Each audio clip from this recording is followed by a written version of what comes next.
나는 평생 딸을 위해 살아왔다. 남편이 세상을 떠난 후에도 오직 딸 하나만 바라보며 살아왔다.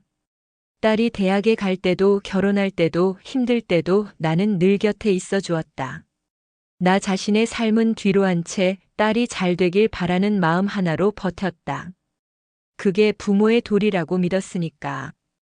딸이 결혼을 하고 사위와 함께 신혼살림을 차릴 때 나는 가진 돈을 탈탈 털어 전세자금을 보태주었다. 남편이 남긴 적금과 내가 오랫동안 모은 돈이었다. 그래도 아깝지 않았다. 내 자식이니까. 우리 애가 행복하게 잘 살 수 있다면 나는 그것만으로 충분했다. 그런데 몇 년이 지나자 상황이 조금씩 변하기 시작했다. 딸과 사위는 경제적으로 어려움을 겪고 있다고 했다. 대출도 많고 사위가 하던 사업도 잘 풀리지 않는다고 했다. 나는 걱정이 되었다. 어떻게든 도와주고 싶었다. 그래서 내 집을 팔고 딸 내 집 근처 작은 아파트로 이사했다. 내 집을 팔아 남은 돈 중 일부를 딸에게 건넸다. 이 돈으로 다시 일어설 수 있을 거야 라고 믿었다. 그렇게 또 몇 년이 흘렀다. 하지만 딸과 사위는 점점 나를 대하는 태도가 달라졌다. 처음에는 바쁘다는 이유로 연락이 줄어들었다. 같이 식사하자는 약속도 점점 미뤄졌다. 처음에는 서운했지만 그래도 이해하려고 했다. 젊은 사람들은 바쁘니까, 일이 많으니까, 힘드니까. 그렇게 스스로를 다독였다. 그러던 어느 날 딸이 내게 조심스럽게 말을 꺼냈다. 엄마, 이제 요양원에 들어가는 게 어때? 그 말을 듣는 순간 머리가 하얘졌다. 요양원이라니? 나는 아직 건강하다. 혼자서 생활하는데 아무런 문제가 없다. 그런데 딸은 너무나 자연스럽게 요양원에 가라고 말했다. 마치 당연한 일인 것처럼. 엄마도 혼자 계시면 위험하잖아. 요양원에 가면 친구들도 생기고 돌봐주는 사람도 있으니까 훨씬 좋을 거야. 딸의 표정에는 미안함이 없었다. 단지 이게 맞는 선택이야 라고 확신하는 얼굴이었다. 나는 황당해서 말을 잇지 못했다. 사위도 옆에서 고개를 끄덕이며 말했다. 어머니도 이제 나이 드셨으니까 미리 준비하시는 게 좋죠. 나는 그제야 깨달았다. 딸과 사위는 나를 짐처럼 여기고 있었다. 내가 살아온 삶, 내가 희생했던 시간들은 그들에게 아무런 의미가 없었다. 나는 그저 불편한 존재가 된 것이다. 그날 밤 나는 잠을 이룰 수 없었다. 지난 세월이 주마등처럼 스쳐 지나갔다. 딸을 위해 헌신했던 시간들이 머릿속을 맴돌았다. 그런데 결국 돌아온 것은 요양원에 가라는 말뿐이었다. 나는 결심했다. 이제는 더 이상 참지 않기로. 더 이상 바보처럼 당하고만 있지 않기로. 내 남은 삶을 위해 나는 이곳을 떠나기로 했다.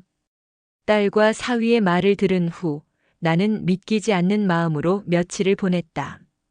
하지만 시간이 지날수록 점점 더 분명해졌다. 그들은 나를 정말 요양원으로 보내려 하고 있었다. 나는 속으로 생각했다. 설마 그럴 리가 없어. 하지만 사실은 그렇지 않았다. 하루는 우연히 딸과 사위의 대화를 엿듣게 되었다. 주방에서 물을 마시다가 거실에서 들려오는 작은 속삭임에 귀를 기울였다. 엄마가 빨리 결정해야 우리도 편하지. 이렇게 계속 끌면 집 문제도 애매하고. 그러니까 적당히 설득해서 정리해야지. 괜히 감정적으로 나서면 골치 아파진다니까. 심장이 철렁 내려앉았다. 나는 순간 몸이 굳었다. 정리해야지라는 말이 귓가에 맴돌았다. 내가 그들의 삶에서 제거해야 할 존재라도 된 것처럼. 나는 마치 쓰레기처럼 처리되어야 하는 짐이 되어버린 기분이었다. 나는 그날 밤을 새웠다. 딸과 사위의 대화가 머릿속에서 떠나지 않았다. 나는 지금까지 그들을 위해 내 모든 것을 바쳤는데 이제는 내 존재 자체가 불필요한 짐이 되어버린 걸까? 가슴이 아려왔다. 다음 날 나는 딸에게 조심스럽게 물었다. 혹시 엄마 집을 처분할 생각이니? 딸의 표정이 순간 굳어졌다. 그리고는 애써 미소를 지으며 말했다. 엄마, 그게 아니라 그냥 미리미리 준비하는 거야. 요양원에 가면 집도 필요 없고 생활비도 줄어드니까 우리도 도움이 되고 엄마도 편하고. 딸의 말이 채 끝나기도 전에 나는 깨달았다. 결국 돈 때문이었다. 나를 요양원에 보내고 집을 처분해서 그 돈을 쓰려는 거였다. 나는 순간적으로 가슴이 미어졌다. 내 딸이, 내가 평생을 바쳐 키운 내 딸이 결국 내 재산을 노리고 있었던 것이다. 나는 그 자리에서 아무 말도 하지 못했다. 그냥 멍하니 딸을 바라보았다.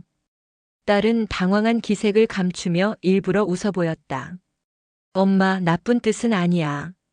우리도 힘드니까 서로 좀 도와가며 살자는 거지. 나는 아무 대답도 하지 않았다.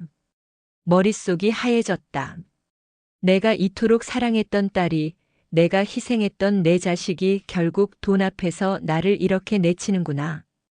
그날 밤 나는 결심했다. 이렇게 당하고만 있을 수는 없었다. 나는 내 남은 삶을 지켜야 했다.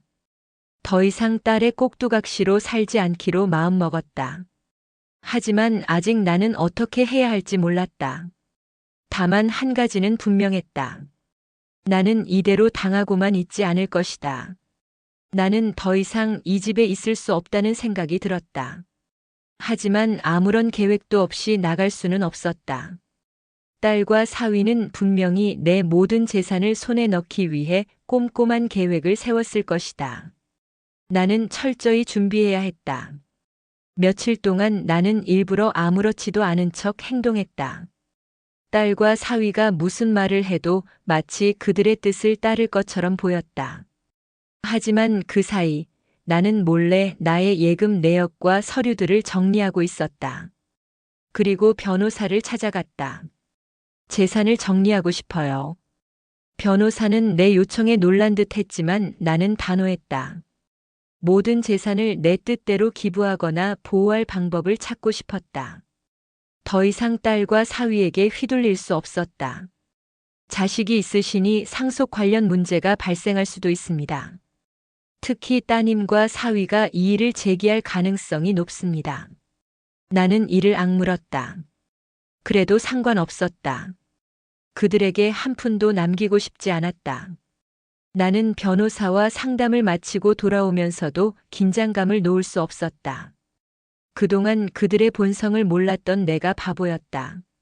하지만 이제는 달랐다. 집으로 돌아왔을 때 딸과 사위가 나를 기다리고 있었다. 사위는 서류 몇 장을 꺼내더니 나에게 내밀었다. 어머니, 요양원 상담해봤는데 여기 정말 좋다고 하더라고요. 시설도 깔끔하고 프로그램도 많고. 나는 그 서류를 받아들고 찬찬히 넘겨봤다. 그리고 웃으며 말했다. 그래, 정말 괜찮아 보이네. 딸과 사위의 얼굴에 순간 안도하는 기색이 스쳤다. 나는 속으로 피식 웃었다. 이제 곧 내 계획이 틀어질 테니까. 그날 밤 나는 몰래 가방을 챙겼다. 필요한 서류와 돈, 그리고 중요한 물건들을 하나씩 정리하며 마음을 굳혔다. 이 집을 나가면 어디로 가야 할지 아직 확신이 없었지만 하나는 분명했다. 나는 더 이상 그들에게 휘둘리지 않을 것이다. 이제 곧 내가 먼저 이 집을 떠날 것이다. 하지만 그냥 떠나는 게 아니다. 나는 내 방식대로 철저히 준비한 후에 떠날 것이다. 그리고 딸과 사위는 상상도 못할 반격을 맞이하게 될 것이다. 나는 이 집을 떠나기로 결심했다. 하지만 아무렇게나 나갈 수는 없었다. 딸과 사위가 내게 무슨 짓을 할지 모르는 상황이었다. 나는 며칠 동안 태연한 척 지냈다. 평소처럼 딸과 사위와 식사를 하고 가벼운 대화를 나누었다. 하지만 속으로는 철저히 탈출을 준비하고 있었다. 나는 먼저 남아있는 재산을 정리했다. 변호사와 상담한 내용을 바탕으로 내가 가진 예금과 남아있는 돈을 모두 다른 계좌로 옮겼다. 그리고 미리 마련해둔 원룸 계약을 마무리했다. 이사 날짜는 딱 이틀 뒤로 잡았다. 마지막으로 나는 중요한 물건들을 하나둘 챙겼다. 내게 남은 것은 얼마 되지 않았다. 남편과 함께 찍은 사진 몇 장, 결혼 반지, 그리고 오래된 일기장. 그 외에는 모두 두고 갈 생각이었다. 이제 이곳에서의 삶을 완전히 정리해야 했다. 드디어 이틀 뒤 나는 새벽 일찍 눈을 떴다. 딸과 사위가 아직 깊이 잠든 시간이었다. 나는 조용히 방을 나와 작은 가방 하나를 들고 문을 열었다. 바람이 싸늘하게 불어왔다. 내 손은 떨리고 있었지만 나는 단단히 마음을 먹었다. 이 한 걸음을 내디디면 나는 더 이상 그들에게 휘둘리지 않을 것이다. 밖으로 나왔을 때 나는 한숨을 내쉬었다. 이제 정말로 끝났다. 나는 이 집을 떠난 것이다. 나는 기다리고 있던 택시에 올라타 새로운 거처로 향했다. 택시 안에서 나는 여러 감정이 뒤섞였다. 해방감, 후련함, 그리고 약간의 씁쓸함. 그래도 후회는 없었다. 그러나 내 탈출이 순탄하게 끝나지는 않았다. 몇 시간 후 나는 딸의 전화를 받았다. 처음에는 계속 무시했다. 하지만 전화가 끊임없이 울렸다. 결국 전화를 받자 딸의 목소리가 터져 나왔다. 엄마, 지금 어디야? 갑자기 집을 나가면 어떻게 해? 나는 차분하게 말했다. 이제 내 인생을 살 거야. 뭐라고? 갑자기 그게 무슨 말이야? 나는 길게 설명할 생각이 없었다.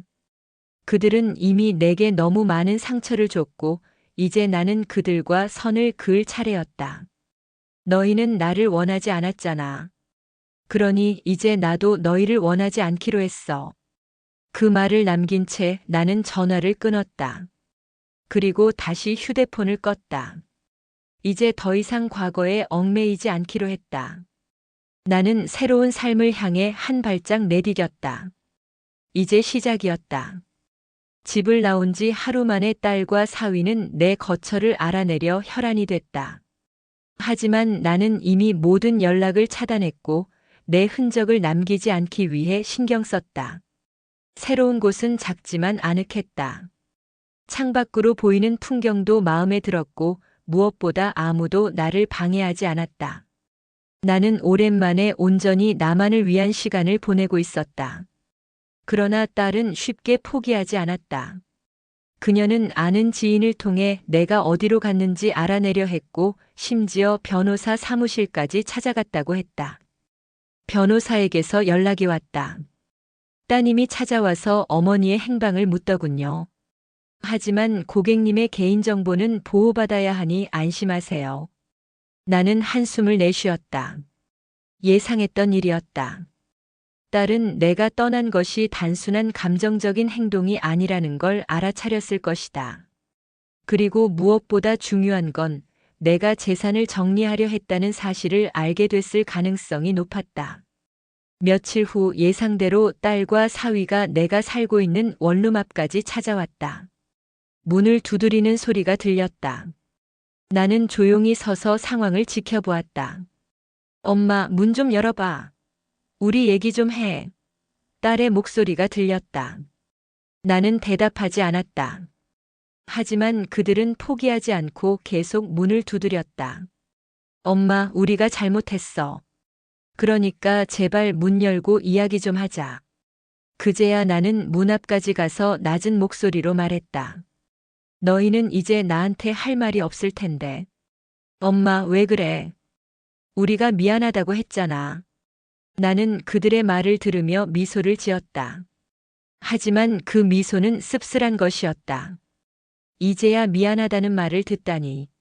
하지만 나는 그 말이 진심이라고 믿지 않았다. 나는 조용히 말했다. 내가 나를 요양원에 보내려고 했던 거 내가 몰랐을 줄 아니? 순간 문 너머에서 정적이 흘렀다. 사위의 목소리가 낮아졌다. 어머니, 그건 단순한 오해였어요. 우리가 어머니 걱정을 해서. 나는 쓴웃음을 지었다. 걱정? 걱정하는 사람이 내 집을 팔고 내 재산을 손에 넣을 생각을 먼저 해. 딸이 울먹이는 목소리로 말했다.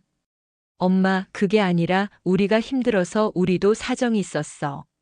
나는 천천히 숨을 내쉬었다. 그리고 차분하게 말했다. 이제 내 인생은 내 뜻대로 할 거야. 그러니까 돌아가. 문 너머에서 한동안 아무 소리도 들리지 않았다. 이윽고 딸이 작은 목소리로 말했다. 엄마 정말 우리랑 인연 끊을 거야? 나는 짧게 대답했다. 내가 먼저 그렇게 만들었잖아. 그들은 결국 돌아갔다. 나는 그들이 떠나는 소리를 들으며 마음을 굳혔다. 이제 후회도 미련도 남기지 않기로 했다. 나는 다시 내 삶을 시작해야 했다. 나는 그들이 떠나는 소리를 들으며 한참을 서 있었다.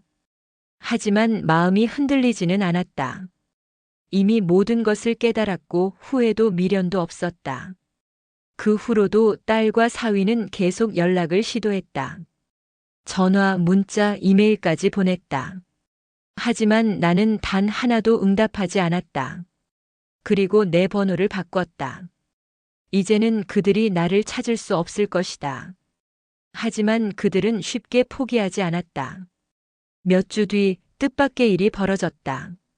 내 계좌에서 돈이 빠져나간 것이다. 나는 깜짝 놀라 은행으로 달려갔다. 은행 직원은 내 딸이 내 계좌에 연결된 위임 권한을 이용해 돈을 인출했다고 설명했다. 고객님이 직접 위임하신 것으로 되어 있는데요. 혹시 기억이 안 나시는 건가요? 나는 순간 아찔했다. 딸이 몇 년 전에 나와 함께 은행에 가서 계좌 관련 서류를 정리했던 기억이 났다. 그때 나는 아무 의심 없이 딸에게 일부 권한을 넘겼었다. 그리고 이제 그 권한이 이렇게 이용된 것이다. 나는 은행에 즉각 계좌 정지를 요청하고 변호사에게 연락했다. 변호사는 분노에 찬 목소리로 말했다. 명백한 재산 침해입니다. 법적으로 조치를 취해야 합니다. 나는 결코 법적인 싸움을 하고 싶지는 않았다. 하지만 이제는 달랐다. 나는 딸과 사위가 내 돈을 마음대로 쓰게 두지 않을 것이었다. 며칠 후 나는 변호사와 함께 법적 조치를 준비했다. 은행에 딸과 사위의 접근을 완전히 차단하고 그들에게 공식적인 경고장을 보냈다. 그 일이 있은 후 딸에게서 또다시 전화가 왔다. 이번에는 한밤중이었다. 나는 처음에는 받지 않으려 했지만 더 이상 도망칠 이유가 없었다. 전화를 받자 딸의 울음 섞인 목소리가 들렸다. 엄마, 제발 우리 좀 만나자. 나는 차분히 대답했다. 더 이상 할 말 없어. 엄마, 정말 우리한테 이런 식으로까지 해야 돼? 우리도 많이 힘들었어. 나는 피식 웃었다. 이제 와서 피해자인 척하는 모습이 역겨웠다. 내가 내 돈을 훔친 순간 우리 관계는 끝난 거야. 그 말을 남기고 전화를 끊었다. 그리고 휴대폰을 꺼버렸다. 나는 창가에 서서 깊은 숨을 들이마셨다. 이제 나는 완전히 자유로워졌다. 그리고 그 자유를 절대 빼앗기지 않을 것이다. 딸과 사위가 내 돈을 건드렸다는 사실이 알려진 후 나는 그들과의 모든 연결을 완전히 차단했다. 이제 그들이 어떤 수를 써도 나는 다시는 흔들리지 않을 것이다. 하지만 그들은 포기하지 않았다. 이번엔 더 치밀하고 뻔뻔한 방법으로 나를 압박해왔다. 몇 주 뒤 나는 뜻밖의 전화를 받았다. 이번엔 변호사가 아닌 아는 지인으로부터 온 것이었다. 어머님, 따님이 지금 집을 처분하려고 한다는 소문이 들리네요. 나는 손에서 전화기를 떨어뜨릴 뻔했다. 집을 처분한다고? 나는 이미 내 재산을 법적으로 보호하기 위해 절차를 밟아두었지만 그들이 이렇게까지 나올 줄은 몰랐다. 당장 변호사에게 연락을 해보니 예상대로 딸과 사위가 내 집을 담보로 대출을 받으려 하고 있었다. 나는 재빨리 법적 대응을 준비했다. 다행히도 내 이름으로 된 재산이었기에 그들의 계획은 물거품이 되었다. 하지만 그들이 그렇게까지 돈이 필요했다는 사실이 날 더욱 분노하게 만들었다. 결국 그들에게 있어 나는 부모가 아닌 단순한 돈줄이었을 뿐이었다. 그날 밤 딸에게서 또다시 전화가 왔다. 나는 무시하려 했지만 이번엔 메시지가 남겨져 있었다. 엄마, 왜 이렇게까지 해? 우리 정말 힘들어. 제발 한 번만 만나서 이야기하자. 나는 그 메시지를 가만히 바라보았다. 한때는 저 문장이 간절한 요청처럼 느껴졌을 것이다. 하지만 이제 나는 알고 있었다. 그들이 원하는 건 내 마음이 아니라 내 돈이었다. 다음 날 나는 변호사와 함께 법적 절차를 마무리했다.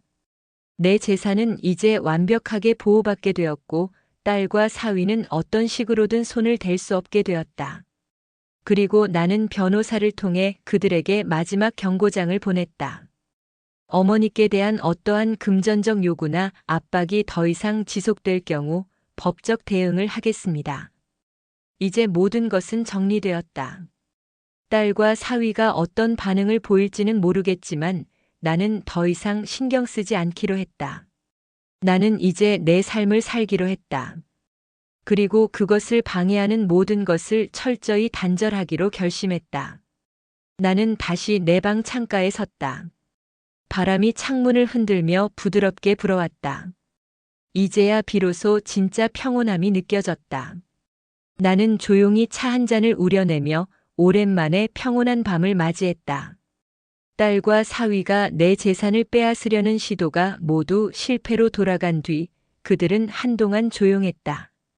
나는 더 이상 그들에게 어떤 미련도 남기지 않기로 했다. 그리고 이제는 정말로 새로운 삶을 살아야겠다고 결심했다. 새로운 동네에서의 생활은 기대 이상으로 평온했다. 작은 텃밭을 가꾸고 동네 주민들과 차를 마시며 소소한 일상을 나누었다. 무엇보다 나는 더 이상 불안에 떨지 않았다. 딸과 사위가 나를 찾아올 일도 없었고 내 재산을 탐낼 방법도 없었다. 나는 처음으로 온전히 내 삶을 살아가는 기분이었다. 그러던 어느 날 한 통의 편지가 도착했다. 보낸 사람은 딸이었다. 나는 그 편지를 한참 동안 바라보다가 천천히 봉투를 뜯었다. 엄마, 그동안 정말 미안했어요. 우리가 너무 욕심을 부렸어요. 엄마한테 그런 식으로 대한 걸 후회하고 있어요. 제발 한 번만 얼굴 보고 이야기할 수 있을까요?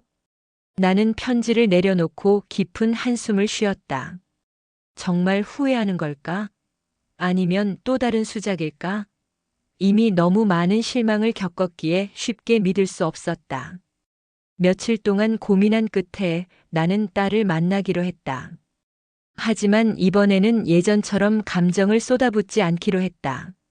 나는 스스로를 지키기로 했다. 약속 장소에 도착하자 딸이 먼저 나와 있었다. 그녀의 얼굴에는 죄책감이 서려 있었지만 나는 그 감정이 진심인지 아닌지 구별할 수 없었다. 엄마 정말 미안해.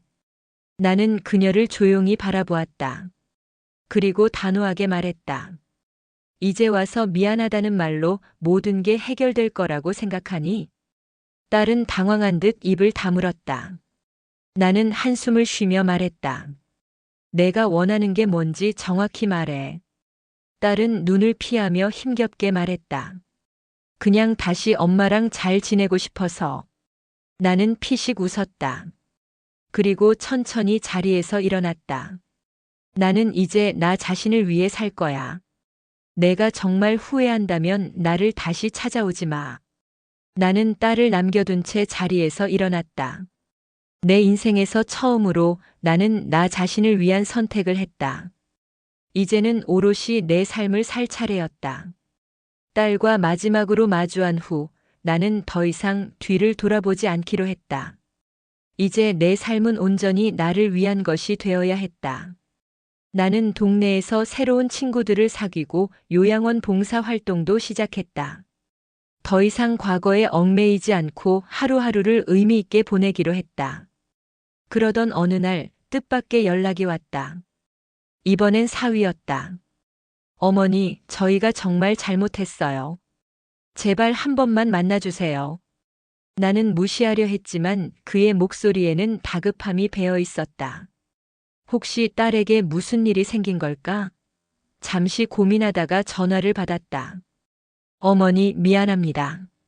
정말 죄송해요. 사실 저희가 사업이 완전히 망했습니다. 대출도 못 갚게 됐고 집도 곧 경매로 넘어갈 것 같아요. 나는 한참 동안 말이 없었다. 몇 달 전만 해도 내 재산을 가로채려고 했던 사람들이 이제는 나에게 도움을 구하고 있었다. 우습다는 생각이 들었지만 동시에 씁쓸했다. 사위는 한숨을 쉬더니 조심스럽게 말했다. 어머니, 저희가 다시 시작할 수 있도록 조금만 도와주시면 안 될까요? 이번에는 정말 진심이에요. 다시는 어머니께 실망시켜 드리지 않을게요. 나는 천천히 대답했다. 아직도 나를 돈줄로 보니? 그게 아니라 저희가 정말 힘들어서. 나는 단호하게 말했다. 이제 내 돈은 내 것이다. 너희가 나를 어떻게 대해왔는지 잊지 않았다. 내가 도와줄 거라고 기대하지 마라. 사위는 절망한 듯 침묵했다. 나는 더 이상 그들의 이야기를 듣고 싶지 않았다. 나는 곧바로 전화를 끊었다. 그리고 휴대폰 번호를 다시 바꿨다. 이제 정말로 완전히 단절해야 했다. 그날 밤 나는 조용히 창가에 앉아 차 한 잔을 마셨다. 몇 개월 전까지만 해도 나는 이들을 위해 내 모든 것을 희생하며 살아왔다. 하지만 이제는 아니었다. 나는 더 이상 그들의 보호자가 아니다. 나는 나 자신을 위한 삶을 살 것이다. 그리고 그 삶은 그 누구에게도 빼앗기지 않을 것이다. 그날 이후 나는 더 이상 딸과 사위에게 연락이 오지 않을 거라는 걸 알았다. 그리고 그것이 나에게 가장 좋은 일이었다. 나는 완전히 자유로워졌고 내 삶을 살아갈 수 있게 되었다. 아침이면 정원을 가꾸고 저녁이면 이웃들과 함께 차를 마시며 이야기를 나누었다. 주말에는 요양원에서 봉사하며 어르신들과 시간을 보냈다. 그들은 나를 반갑게 맞아주었고 나는 그들과 함께하는 시간이 점점 더 소중하게 느껴졌다. 어느 날 요양원에서 만난 한 어르신이 내 손을 꼭 잡으며 말했다. 당신은 이제야 진짜 삶을 찾은 것 같아요. 얼굴이 참 평온해 보여요. 나는 그 말을 듣고 문득 깨달았다. 맞다. 나는 이제야 온전히 나 자신을 위한 삶을 살고 있었다. 누군가를 위해 희생하지 않고 누구에게도 이용당하지 않는 삶. 오롯이 나를 위한 하루하루가 시작된 것이다. 어느새 계절이 바뀌고 나는 텃밭에서 직접 기른 채소로 요리를 하며 작은 행복을 느끼고 있었다. 동네 친구들과 함께 산책을 하면서도 마음이 한결 가벼웠다. 과거에 나는 딸과 사위를 위해 모든 것을 내어주고 그들에게 인정받고 사랑받기를 원했다. 하지만 이제는 더 이상 그러지 않아도 괜찮았다. 나는 혼자서도 충분히 행복할 수 있다는 걸 알게 되었기 때문이다. 그리고 나는 더 이상 과거를 원망하지 않기로 했다. 그것 또한 내 삶의 일부였고 그 경험이 있었기에 지금의 내가 있을 수 있었다. 이제 나는 새로운 목표를 세웠다. 나를 위한 삶을 살 것. 내가 원하는 일을 하며 내가 즐거운 시간을 보내는 것. 더 이상 누구에게도 기대지 않고 스스로 내 삶을 만들어 갈 것이다. 나는 창가에 앉아 따뜻한 햇살을 맞으며 미소를 지었다. 이제야 진짜 인생이 시작된 것 같았다. 나는 드디어 자유로워졌다. 여러분, 오늘의 이야기 잘 들으셨나요? 이번 이야기를 통해 많은 분들이 깊은 공감을 하셨을 것 같습니다. 가족이라는 이름 아래 우리가 얼마나 많은 기대를 하고 또 얼마나 쉽게 상처받을 수 있는지를 보여주는 이야기였죠. 나이가 들수록 우리는 더 이상 젊은 날처럼 인간관계를 쉽게 정리하거나 새롭게 시작하기가 어렵습니다. 그렇기에 가족과의 관계를 유지하기 위해 더욱 노력하고 더 많이 참으며 끝까지 인내하려고 합니다. 하지만 때로는 가족이라는 이유로 당연하게 희생을 강요받거나 상대의 무책임한 태도를 묵묵히 받아들이며 살아가는 경우도 많습니다. 이 이야기의 주인공처럼 자녀에게 버려진다는 경험은 너무나도 큰 상처가 됩니다. 하지만 우리는 깨달아야 합니다. 무조건 참는 것이 미덕은 아니라는 사실을요. 자신의 인생을 지키는 것이야말로 가장 중요한 선택이 될 수 있습니다. 이 이야기에서 가장 인상적인 점은 주인공이 결국 자신을 위해 삶을 다시 시작했다는 것입니다. 배신과 상처를 받았지만 그 상처 속에서 새로운 길을 찾아 나선 것이죠. 더 이상 과거에 얽매이지 않고 새로운 사람들과 관계를 맺으며 자기 자신을 위한 삶을 선택한 모습이 많은 분들에게 용기와 희망을 주었을 것이라 생각합니다. 혹시라도 지금 이 방송을 보고 계시는 분들 중에서도 비슷한 경험을 하고 계신다면 한 번쯤 생각해 보셨으면 좋겠습니다. 지금의 관계가 과연 나를 행복하게 하는가? 나의 희생을 당연하게 여기고 있는 것은 아닌가? 그리고 내가 정말 원하는 삶은 무엇인가? 이 질문을 스스로에게 던져보시길 바랍니다. 가족이라는 이유로 나를 힘들게 하는 관계라면 반드시 다시 한번 돌아볼 필요가 있습니다. 때로는 단절이 가장 현명한 선택이 될 수도 있고 스스로를 위한 길을 찾는 것이 더 나은 미래로 나아가는 첫걸음이 될 수도 있습니다. 마음다락은 앞으로도 여러분의 삶에 도움이 되는 다양한 이야기를 전해드릴 예정입니다. 오늘의 이야기가 공감이 되셨다면 좋아요와 구독, 그리고 알림 설정까지 꼭 부탁드립니다. 다음 이야기에서도 더욱 의미 있는 이야기로 찾아뵙겠습니다. 감사합니다.